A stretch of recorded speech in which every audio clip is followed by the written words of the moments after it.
শুধু তাই নয়, কিছু কিছু মুসল্লি এমন আছে যখন বিআই মশাই বাড়ি আসে তখন মসজিদে যায়, আছে না? আবার কিছু কিছু পাবলিক এমন আছে যখন ভোটের সিজন আসে তখন মসজিদে যায়, আছে না নাই? আপনাদের দেশে নাও থাকতে পারে, আমাদের দেশে আছে। এক মসজিদে আসরের নামাজ 4:45, আর এক মসজিদে 5টায়। এই মসজিদের থেকে আসরের নামাজ পড়ে আর এক মসজিদে গিয়ে আসরের নামাজ ধরে। বুঝতে পারছেন কি অবস্থা? ও নামাজ তো ভোটের নামাজ। কিসের নামাজ? ভোটের নামাজ। এই জন্য আসর পড়তেছে কি জোহর পড়তেছে ওর দেখার টাইম নেই, যেখানে নামাজ হচ্ছে ওই মসজিদে ঢোকো। সম্মানিত ভাইরা আমার, বাপজারা আমার, আমি কিন্তু আপনাদেরকে হাসির খোরাক দিচ্ছি না, খুব গুরুত্বপূর্ণ একটি সাবজেক্ট আপনাদেরকে নিয়েছি। দেখেন এত সুন্দর একটি আয়োজন করা হয়েছে। আমি যখন রাস্তা দিয়ে আমাকে নিয়ে আসা হচ্ছে, আমি খেয়াল করলাম আপনাদের এইখানে যতগুলা মানুষ বসে আছেন তার চেয়ে দ্বিগুণ মানুষ বাইরে ঘোরাফেরা করতেছে। দ্বিগুণ মানুষ যারা বিভিন্ন দোকানপাটে বসে বসে ঘোরাফেরা করতেছে, রাস্তায় হাঁটাহাঁটি করতেছে। আচ্ছা, এই মজলিসে তাদের কিন্তু আজকে আহ্বান ছিল, তাদের কিন্তু দাওয়াত ছিল, ঠিক কিনা? অত্র এলাকায় যত মুসলিম আছে সকলের আজকে এই দাওয়াত ছিল, কিন্তু আপনারা এখানে বসতে পেরেছেন, আসতে পেরেছেন, কিন্তু তারা আসতে পারে নাই। কারণ কি জানেন? ওদের নসিবে কোরআন নাই, ওদের নসিবে ওই বাজার, ওই শয়তানি কাজ কারবারি আছে। আর আপনাদের নসিবে আল্লাহ দয়া করে মায়া করে এখানে আপনাকে আমাকে বসাইছে। সুবহানাল্লাহ।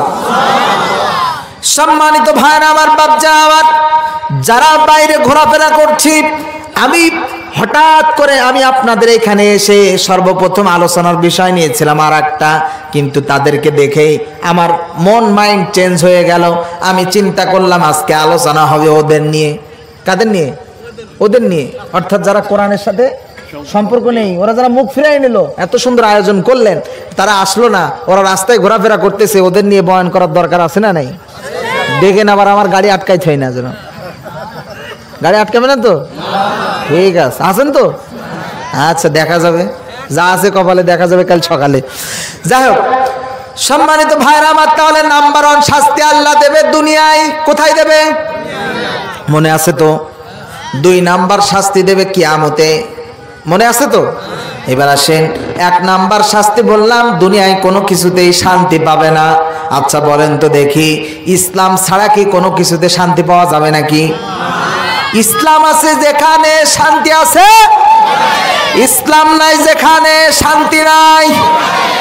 ইসলাম আছে যেখানে শান্তি আছে সেখানে, কারণ ইসলাম ধর্ম হচ্ছে আমার রবের কাছে, আপনার রবের কাছে সবচেয়ে মনোনীত ধর্ম।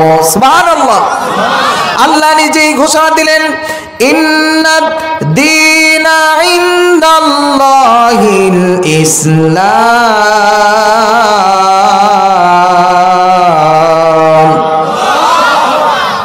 দুনিয়ায় যতগুলো গ্রন্থ, যতগুলো ধর্ম আছে, সব ধর্মের ভিতরে সবচেয়ে মনোনীত ধর্ম, সব ধর্মের চেয়ে সব থেকে গ্রান্টেড ধর্ম, সব থেকে পছন্দের ধর্ম আপনার আমার নবের কাছে একমাত্র শুধুমাত্র সেটা হচ্ছে ইসলাম। সেটা কি?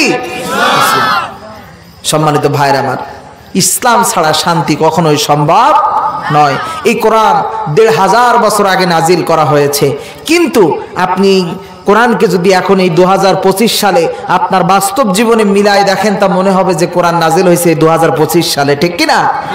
সুতরাং আপনি যখন যে পরিস্থিতি থাকেন না কেন, সেই পরিস্থিতিতে যদি আপনি কোরআনকে নিজের জীবনে বাস্তবায়ন করতে পারেন, তাহলে ওই কোরআন আপনাকে সমাধান দিয়ে দেবে, ঠিক কিনা বলেন? সমাধান চাও যদি জীবনে মরণে, খুঁজে নাও ফিরে নাও চোখ রাখো কোরআনে। সমাধান চাও যদি জীবনে মরণে, খুঁজে নাও ফিরে নাও চোখ রাখো কোরআনে। ঘরে বলো কিংবা রাষ্ট্রে বলো, ঘরে বলো কিংবা রাষ্ট্রে বলো, অশান্তি মুছে দিয়ে শান্তি আনে সমাধান।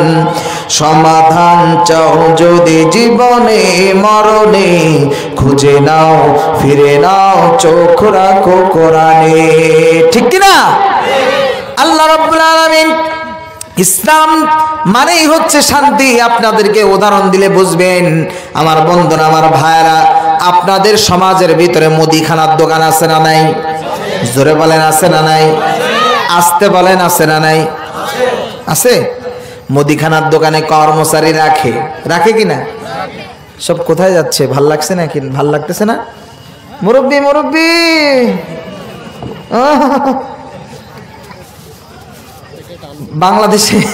বাংলাদেশে এক মুরব্বী চলে যাচ্ছে। বললাম মুরব্বী কোথায় যান? বলছে যাই জরুরিতে যাচ্ছি, ইস্তেঞ্জায় যাচ্ছি। তো বললাম চাচা তাহলে এক কাজ করেন, আপনার লাইটটা রেখে যান। ও দেখি এরকম ফালুক ফুলুক করতেছে। বললাম চাচা কি ব্যাপার, ফালুক ফুলুক করেন কেন? বলছে আমার ছেলেরে খুঁজতেছি, লাইট ওর কাছে দিয়ে যাবো, বাড়ি যাওয়ার সময় নিয়ে যাবে। তো এরকম মানুষ আছে নাকি? শোনেন সম্মানিত ভাইয়ের আমার, এইখানে জরুরাত যদি কারোর থাকে, যাওয়ার সময় অনুমতি নিয়ে যেতে হবে যে হুজুর আমার জরুরাত আছে। হঠাৎ করে চলে যাবেন, পরিবেশ নষ্ট হয়ে যাচ্ছে, তো এরকম করা যাবে না। একেবারে শেষ পর্যন্ত শুনে যান, ইনশাআল্লাহ আপনাদের কাজে দেবে, আপনাদের জীবনে এটা কাজে দেবে ইনশাআল্লাহ। সম্মানিত ভাইরা আমার, আপনাদের এলাকায় মুদিখানার দোকানে কর্মচারী আছে না নাই? কর্মচারীর নাম হচ্ছে ইসলাম। কর্মচারীর নাম কি? ইসলাম। এখন দোকানের যে কর্মচারী থাকে, ওর মালিক মাহাজন মাঝে মধ্যে বাসায় পাঠায় কিনা? খাবার টাবার আনতে পাঠায়, খাদ্য আনতে পাঠায়। ঠিক তেমনি ভাবে ওই ইসলাম যখন মালিকের বাসায় যাওয়া আসা করতে শুরু করলো, খেয়াল করে দেখলো ওই বাসায় একটা মেয়ে আছে, তার নাম হচ্ছে শান্তি। তার নাম কি?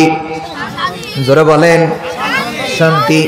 এখন ইসলাম আর শান্তি, তার ভিতরে একটা মহব্বত ভালোবাসা তৈরি হয়ে গিয়েছে। আমার বন্ধুরা, আমার ভাইয়েরা, যখন ওই দোকানদারের মালিক, ওই ইসলামের মালিক যখন জানতে পারলো, মুদিখানার দোকানদার তিনি যখন জানতে পারলো, তখন তার ওই দোকানদারের ছেলেকে যখন ওই কর্মচারীকে হদ্দ পিটন পিটাইলো, এমন মাইর দিল, তাকে মেরে শুধু ক্ষান্ত হয় নাই, তাকে দোকান থেকে বাহির পর্যন্ত করে দিয়েছে। ইসলাম তখন মনে মনে ডাক দিয়ে বলে, ও মালিক, তুমি শুধু আমাকেই পিটাইলা, আমাকে ধমক দিলা, কিন্তু তুমি তো তোমার মেয়েকে কিছু বললা না। কেননা আমার তো একা দোষ না, দোষ তো তোমার মেয়েরও আছে। কারণ এক হাতে তো কোনোদিন তালি বাজে, এক হাতে কোনোদিন তালি বাজে। তখন ইসলাম মনে মনে চিন্তা করলো, আমাকে যেহেতু মানুষের সামনে অপমান করেছে, ঠিক তেমনি ভাবে আমি ওর মেয়েকে জীবনেও ঘরে রাখবো না। আপনাদের এই এলাকার নাম কি? এলাকার নাম কি? ত্রিমোহনী। ইসলাম মনে করেন ত্রিমোহনী গিয়ে ফোন করতেছে, হ্যালো শান্তি তুমি কোথায়? বলছে আমি বাসায়। না না না না, আর বাসায় থাকা যাবে না, এখনই চলে আসো ত্রিমোহিনী, এই জায়গায় চলে আসো, আমি তোমার জন্য অপেক্ষা করছি। যদি আমাকে ভালোবাসো তাহলে এখনই চলে আসো। সঙ্গে সঙ্গে শান্তিও ইসলামের কথা মতো চলে গেল। দোকানদার যখন দুপুরবেলা দোকান থেকে বাসায় আসলো, আসার পরে খেয়াল করে দেখলো বাসায় সবাই আছে, কিন্তু তার শান্তি, জোরে বলেন, নাই। মুরব্বী কপাল চাবলায় বলে, আহারে আমার শান্তি গেল কোথায়? শান্তি গেল কোথায়? শান্তি গেল কোথায়? এলাকার কিছু মুরব্বীরা গিয়ে বলল, ও দোকানদার তোর কি হয়েছে, কপাল চাবলাস কেন? বলছে চাচা আমার বাড়িতে সব কিছু আছে, কিন্তু আমার শান্তি তখন তোই মুরব্বীরা ডাক দিয়ে বলছে, ও দোকানদার আগে বল তোর দোকানে যে ইসলাম ছিল সেই ইসলাম কোথায়? বলছে চাচা ওকে তো সকালবেলা এমন পিটাইছি, পিটায় দোকান থেকে বাহির করে দিয়েছি। তখন চাচারা ডাক দিয়ে বলছে, ও গন্ড মূর্খের দল, তুই ওই দোকানদার, ওই কর্মচারী, ইসলাম আছে যেখানে, তোর মেয়ে শান্তিও আছে সেখানে। কথা কি ঠিক আছে?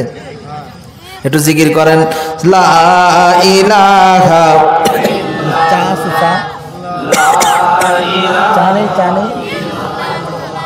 জোরে লা ইলাহা, আর জোরে লা ইলাহা, লা ইলাহা। হে রাসূল তোমায় ভালোবাসি, অন্তরে শুধু মুখে নয়, জান্নাতের আশায় নহে রাসূল, জাহান্নামকে ডরি না। হে রাসূল তোমায় ভালোবাসি অন্তরে, শুধু মুখে নয়, জান্নাতের আশায় নহে রাসূল, জাহান্নামকে ডরি না। লা ইলাহা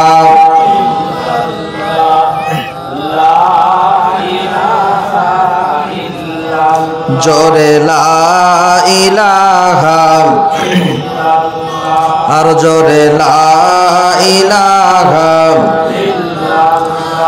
লা ইলাহা ইল্লাল্লাহু মুহাম্মাদুর রাসূলুল্লাহ সাল্লাল্লাহু আলাইহি ওয়াসাল্লাম। আমার বন্ধুরা, আমার ভাইরা, আমি আপনাদেরকে বলছিলাম ইসলাম ছাড়া জীবনে কোনো কিছুতেই শান্তি পাওয়া যাবে না। এইবার আসেন 2 নাম্বার শাস্তি কি হবে, মনে আছে তো আপনাদের? কিয়ামতের দিন আল্লাহ তাআলা 2 নাম্বার শাস্তি কি দেবে? আল্লাহ বললেন মাঈশাতান দানকা ওয়া নাহশুরুহু ইয়াউমাল কিয়ামাতি আ'মা। কিয়ামতের দিন তাকে শাস্তি দেওয়া হবে, তার 2 চক্ষু কিয়ামতের দিন অন্ধ করে তোলা হবে। কি করে? অর্থাৎ যাদের জীবনে কোরআন ফলো করবে না, কোরআন মানবে না, ওরা কঠিন হাসরের ময়দানে অন্ধ অবস্থায় তুলবে। তিনি কে? আল্লাহ তাআলা।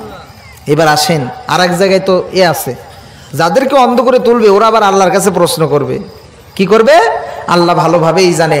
আল্লাহ পাক রব্বুল আলামিন বলেন, যাদেরকে আমি কঠিন হাসরের ময়দানে অন্ধ অবস্থায় তুলবো, তারা আবার আমাকে প্রশ্ন করবে, বলবে আল্লাহ ক্বালা রব্বি লিমা হাশারাতানি আ'মা ওয়া ক্বাদ কুনতু বাসীরা।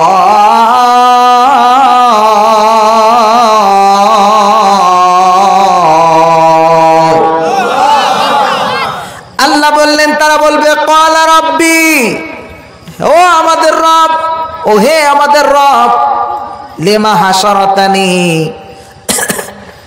রব্বুল আলামিন, দুনিয়ার জমিনে তো আমরা আমাদের চক্ষু দ্বারা, আমাদের এই চোখ দ্বারা সব কিছু দেখতে পাইতাম, কিন্তু রব্বে হাশারাতানি, এই হাসরের ময়দানে কি হলো যে আপনি আমাদেরকে অন্ধ অবস্থায় তুললেন?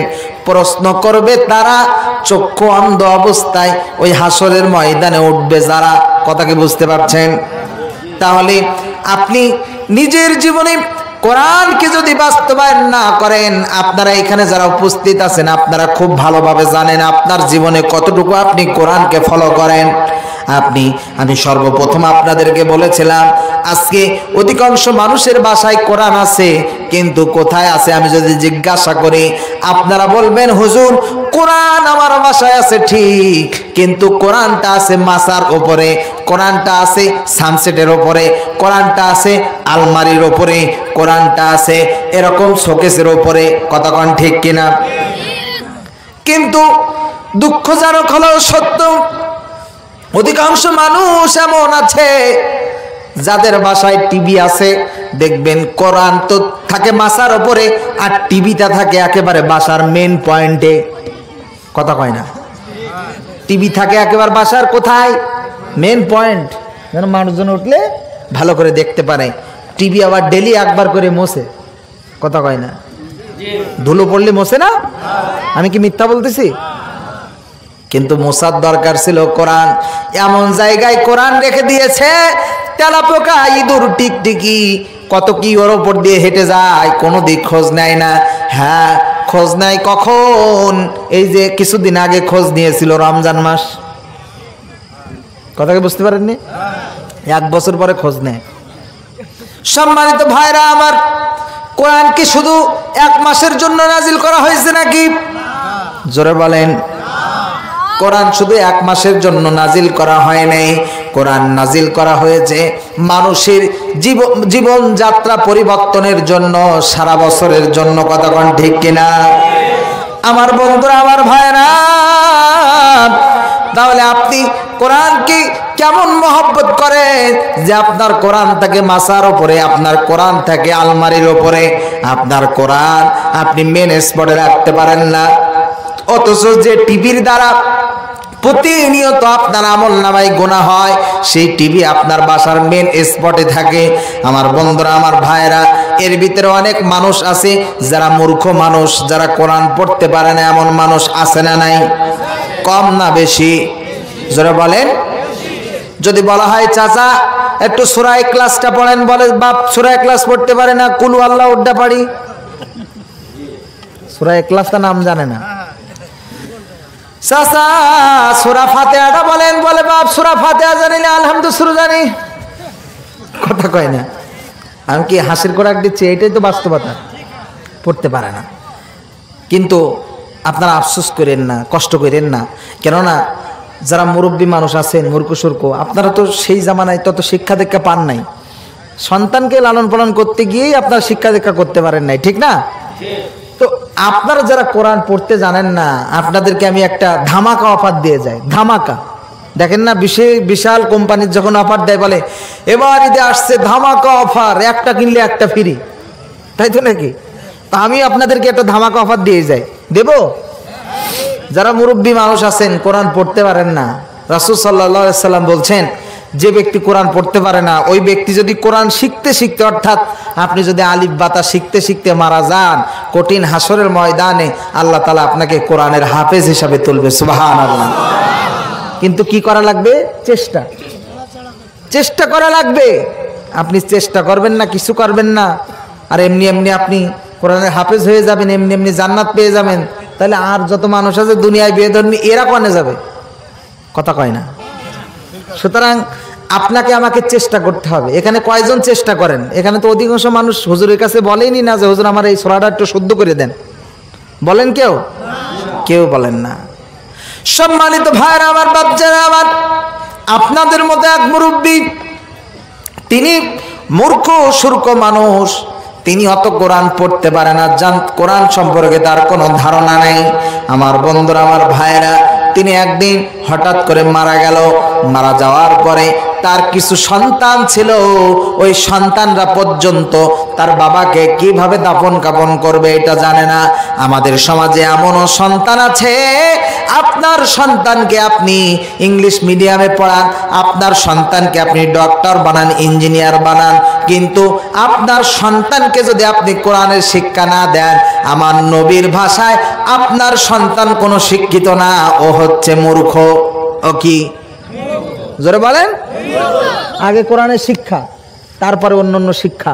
আপনি যদি আপনার সন্তানকে কোরআনের শিক্ষা দেন, আপনার সন্তান যদি ইঞ্জিনিয়ার হয়, আপনার সন্তান যদি ডাক্তার হয়, আপনার সন্তান যদি বড় অফিসার হয়, ওর ভেতরে যদি কোরআনের জ্ঞান থাকে, ও কখনো কোনো সুদ, কোনো ঘুষ এসব খাবে না, জনগণের সেবায় নিয়োজিত থাকবে। কথা কন ঠিক কিনা?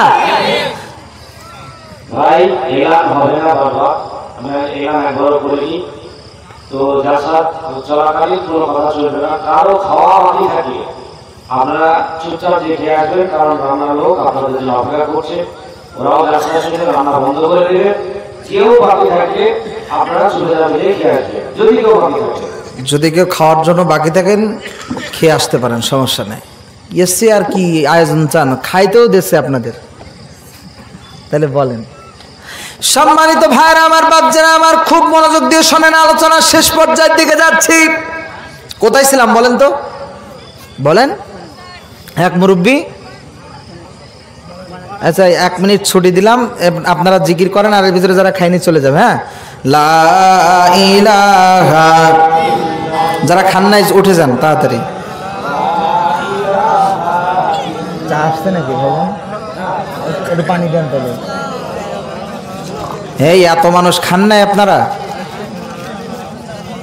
একটু পরে যাইতেন, এক এক করে যাইতেন। খাওয়ার কথা বলেছেন, সব চলে যাবে। তাই তো দেখতেছি।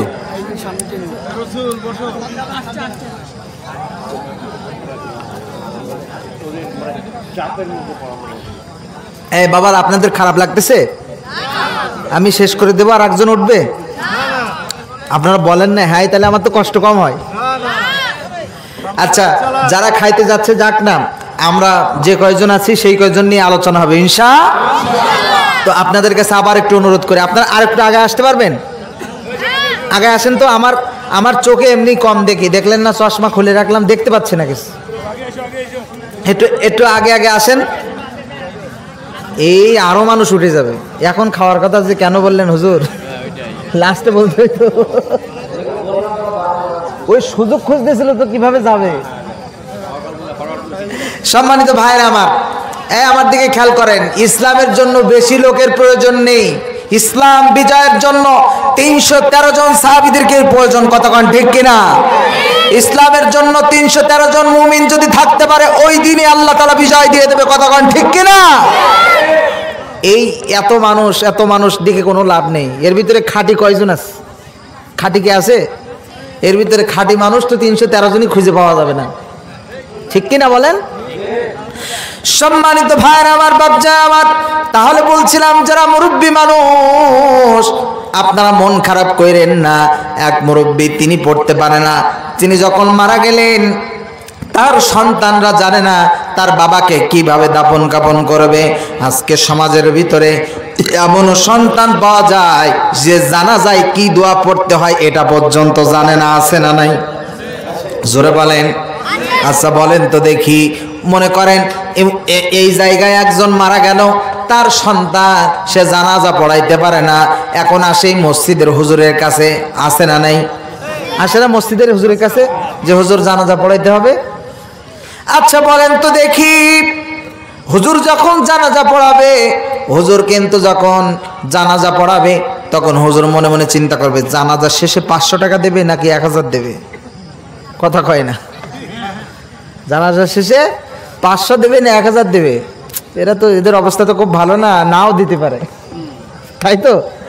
আচ্ছা বলেন তো দেখি, হাসির খোরাক দিচ্ছি না। আর ওই জায়গায় যদি আপনার সন্তান থাকতো, সে কি চিন্তা করতো? তার কলিজা ফেটে যাইতো না?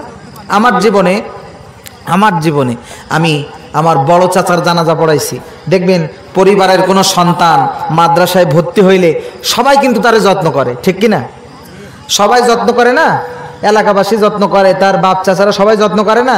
ঠিক তেমনি আমার ক্ষেত্রে তাই। আমি যখন আমার বড় চাচা মারা গিয়েছে, তখন আমি ছাত্র জীবনে, তখন আমার চাচা নিজের সন্তানের চেয়ে আমাকে বেশি যত্ন করতো। কথা কি বুঝতে পারছেন? আমাকে ব্যাপক যত্ন করতো। তো আমাকে যেহেতু যত্ন করতো, তার প্রতি তাহলে আমারও একটা ভালোবাসা আছে না? সে যখন মারা গিয়েছে, আমি যখন জানাজা পড়াচ্ছি, আমার মনে হচ্ছে যে আমার কলিজাটা ছিঁড়ে যাচ্ছে, কলিজাটা ফেটে যাচ্ছে।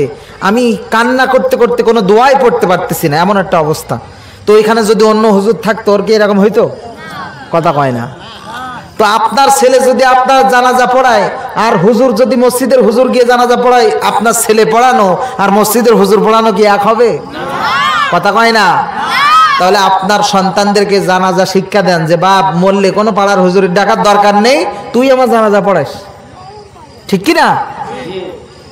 আর না হলে কিন্তু হুজুর ওইটাই ভাববে যে 500 দেবে নাকি 1000 দেবে। সম্মানিত ভাইরা আমার, বাপজারা আমার, ওই মুরব্বী যখন মারা গেল, তার সন্তান কোনো জানাজার কোনো নিয়ম কানুন জানে না। এখন ওই সন্তান তো পড়ে গিয়েছে বিপদে, তার বাবাকে কিভাবে দাফন কাফন করবে। আমার বন্ধুরা, আমার ভাইরা, তিনি এলাকার প্রবীণ মানুষদের কাছে চলে গেল। যাওয়ার পরেই গিয়ে বলল, চাচা আমার বাবা তো আজকে অমুক টাইমে মারা গিয়েছে, এখন কি করা যায়, তাকে দাফন কাফন করব কিভাবে? চাচা ডাক দিয়ে বলেন, বাবা তুমিও যে পথের পথিক, আমিও ঠিক সেই পথের পথিক। তার মানে তুমি যেমন জানো না জানাজা কেমনে পড়ায়, আমি চাচাও জানি না জানাজা কেমনে পড়ায়। এরকম চাচা আছে না নাই? জোরে বলেন। চাচা ডাক দিয়ে বলেন, বাবা কিন্তু তোমাকে একটা পরামর্শ দেওয়া যায়, অমুক জায়গায় অমুক হুজুর আছে, অমুক অফিসে চাকরি করে, তুমি ওই হুজুরের কাছে যাও। ওই হুজুরের কাছে যদি তুমি যেতে পারো তাহলে নিশ্চয়ই হুজুর তোমাকে বলে দেবে যে কিভাবে জানাজা পড়তে হয়, কিভাবে দাফন কাফন করতে হয়। আমার বন্ধুরা, আমার ভাইরা, যেমন কথা তেমন কাজ, হুজুরের কাছে চলে গেল। একটু জিকির করেন, লা ইলাহা ইল্লাল্লাহ, লা ইলাহা ইল্লাল্লাহ, লা ইলাহা ইল্লাল্লাহ, জোরে লা ইলাহা ইল্লাল্লাহ, লা ইলাহা ইল্লাল্লাহ। তোমার পাওয়ার আশায়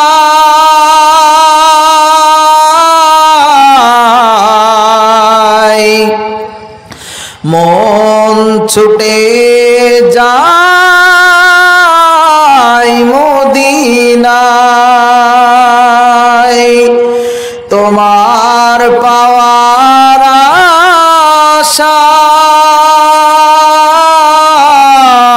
আশায় মন ছুটে যায় মদিনায়। এ আশিকে দিদার দৌনা আর দূরে থাকিও না। এ আশিকে দিদার দৌনা আর দূরে থাকিও না। লা ইলাহা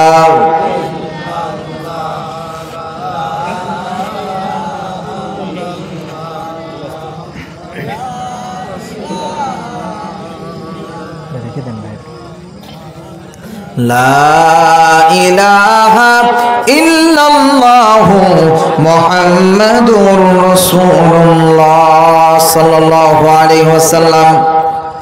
সম্মানিত ভাইরা আমার, বাচ্চারা আমার, হুজুরের কাছে চলে গেল। যাওয়ার পরে ওই সন্তানেরা বলল, হুজুর আমার বাবা অমুক টাইমে অমুক সময় দুনিয়ার থেকে বিদায় হয়ে গিয়েছে। হুজুর, হুজুর কি করা যায়? আমার বন্ধুরা, আমার ভাইরা, হুজুর বললে, ঠিক আছে বাবা, সমস্যা নাই, আমার অফিস 10টায়, এখন বাজে 8:30, আমি এখন তোমার বাবার দাফন কাফন করে আসতে পারবো, সমস্যা নাই, চলো। হুজুরের যেমন কথা তেমন কাজ। তার দাফন কাফন সেরে হুজুর যখন অফিসে আসলো, অফিসে এসে খেয়াল করে দেখলো অফিসের বড় অফিসার এমডি স্যার আজকে অফিসে এসেছে, সবার আইডি কার্ড আইডেন্টিফাই করতেছি। আমার বন্ধুরা, আমার ভাইরা, যারা চাকরি করে দেখবেন তাদের একটা আইডি কার্ড দেওয়া হয় কোম্পানি থেকে, কথা কি বুঝতে পারছেন? তাদের একটা কার্ড দেওয়া হয়। হুজুর তার কার্ড বুকে হাত দিয়ে দেখে তার কার্ড বুক পকেটে নাই। আমার বন্ধুরা, আমার ভাইরা, ওই দিন এমডি স্যার প্রত্যেকের আইডি কার্ড চেক করতেছে, যার আইডি কার্ড নাই সে তো সেই দিন অফিসে ঢুকতে পারবে না। আমার বন্ধুরা, আমার ভাইরা, হুজুর বুক পকেটে হাত দিয়ে দেখে তার আইডি কার্ড নাই। তিনি মনে মনে চিন্তা করলো, আইডি কার্ড কোথায় গেল? আমি তো বাসা থেকে বুক পকেটে করে আইডি কার্ড নিয়ে আসলাম। তিনি যখন চোখটা বুঝে খেয়াল করতে লাগলো, খেয়াল করে দেখলো আইডি কার্ড ওই মুরব্বীকে যখন দাফন করবে এমন তো অবস্থায় বুক থেকে পড়ে গিয়েছে কবরের ভিতরে। আমার বন্ধুরা, আমার ভাইরা, হুজুর তো পড়ে গিয়েছে মহা বিপদে। কেননা তার আইডি কার্ড যদি না দেখাইতে পারে তাকে আজকে অফিসের ভিতরে এন্ট্রি করতে দেবে না, তার চাকরি চলে যাবে। আমার বন্ধুরা, আমার ভাইরা, হুজুর চলে গেল সেই সন্তানের কাছে, গিয়ে বলল, বাবা তোমার বাবার দাফন করার সময় আমার বুক পকেট থেকে আইডি কার্ড পড়ে গিয়েছে, এখন আমি তো পড়ে গিয়েছি মহা বিপদে, এখন তুমি যদি আমাকে একটু অনুমতি দাও তাহলে আমি তোমার বাবার কবরটা এক সাইড থেকে খুঁড়ে আমার আইডি কার্ডটা তুলে আবার আমি কবরটা পুনরায় ঠিক করে দেব।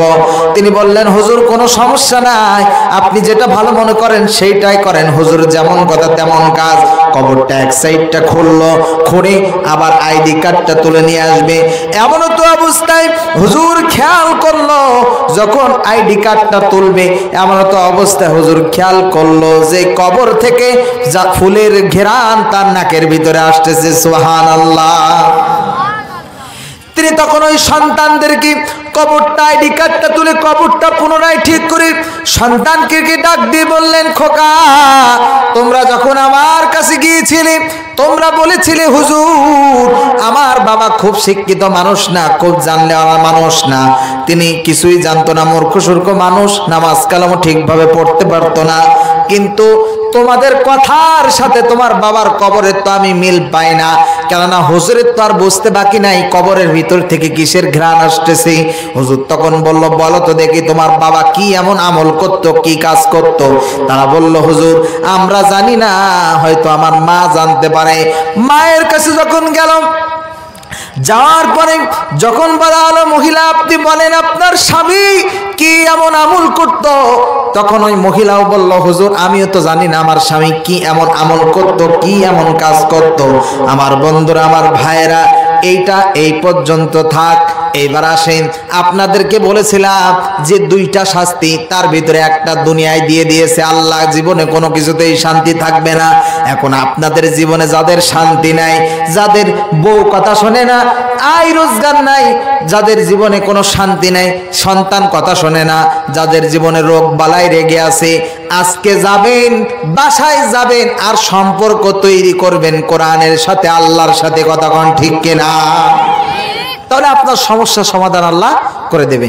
2 নাম্বার বলেছিলাম কিয়ামতের দিন, মনে আছে?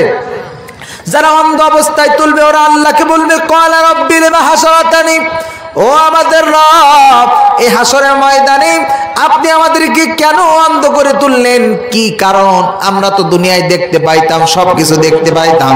আল্লাহ পাক রব্বুল আলামিন তাদের উত্তরে কি বলবে এবার একটু শোনেন। আল্লাহ বলবেন, قال كذلك أتتك آياتنا فنسيتها وكذلك اليوم تنسى।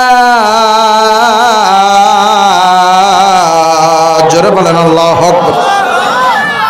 আল্লাহ বলবেন, قال كذلك أتتك آياتنا, আমি রব দুনিয়ার জমিনে যে কিতাব দিয়েছিলাম, যে কোরআন দিয়েছিলাম, তোরা জানতি এটা সত্য কিতাব, এর ভিতরে কোনো সন্দেহ নাই, কিন্তু তোরা মুখ ফিরাই নিতি। তোদের এই ত্রিমোহিনী যে প্রোগ্রামটা হয়েছিল, তোরা জানতি হুজুর আসবে বাংলাদেশ থেকে, বাইরের মেহমান আসবে অনেক দূর দূরান্ত থেকে, তোরা জানতি তারা কোরআনের কথা বলবে, হাদিসের কথা বলবে, কিন্তু তারপরেও তোরা ওই মজলিসে না ঢুকে রাস্তায় ঘোরাফেরা করছিলি।